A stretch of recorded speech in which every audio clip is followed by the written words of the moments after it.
ఉన్నా లేకపోయినా పొలం పుట్ర ఉన్నా లేకపోయినా ఆయనను ప్రేమిస్తున్నాడు. నీ కొరకు చనిపోయినాడు, సమాధి చేయబడినాడు, తిరిగి లేచినాడు.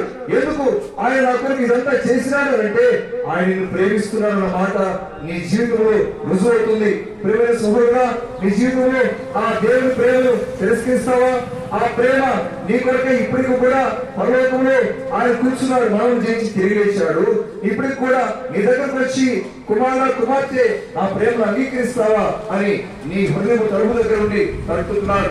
ప్రేమైన సహోదరుడా, ఆ దేవుని ప్రేమ దగ్గరగా నువ్వు అంగీకరించినట్లయితే యేసు ప్రభువా నిజమే, నువ్వు నా కొరకు చనిపోయినావు, నన్ను ప్రేమించి నా కొరకు, నా పాపముల కొరకు, నా శాపముల కొరకు చనిపోయినావని నేను నమ్ముచున్నానయ్యా, నన్ను ప్రేమించినందుకు వందనాలు, నన్ను క్షమించుము, నేను బిడ్డగా చేసుకును అని చిన్న ప్రార్థన కలిగి నువ్వు చేసుకున్నట్లయితే ఆ దేవాతి దేవుడు నీ హృదయంలోకి వస్తాడు. ప్రియమైన సహోదరి సహోదరుడా, ఆయన నీ హృదయంలో రావడం ద్వారా నీ జీవితంలో గొప్ప సంతోషాన్ని పొందుకుంటారు, గొప్ప ప్రేమ నీ హృదయంలో కుమరించబడుతుంది. పరిశుద్ధాత్మ దేవుడు నీ హృదయంలో నివాసముతో మాత్రమే కాదు, నీ లోకంలో మాత్రమే కాకుండా పరలోకంలో కూడా ఆయనను తీసుకుని వెళ్తాడు. అంతేకాదు ప్రియమైన సహోదరుడా, నీ జీవితంలో రెండవ మరణం అనేది లేదు.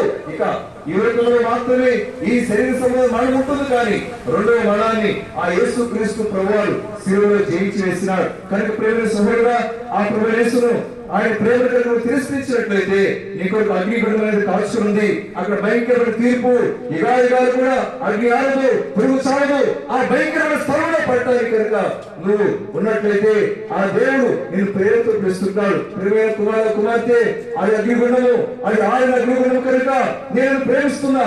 దేవుడిని నేను, పాపము నేను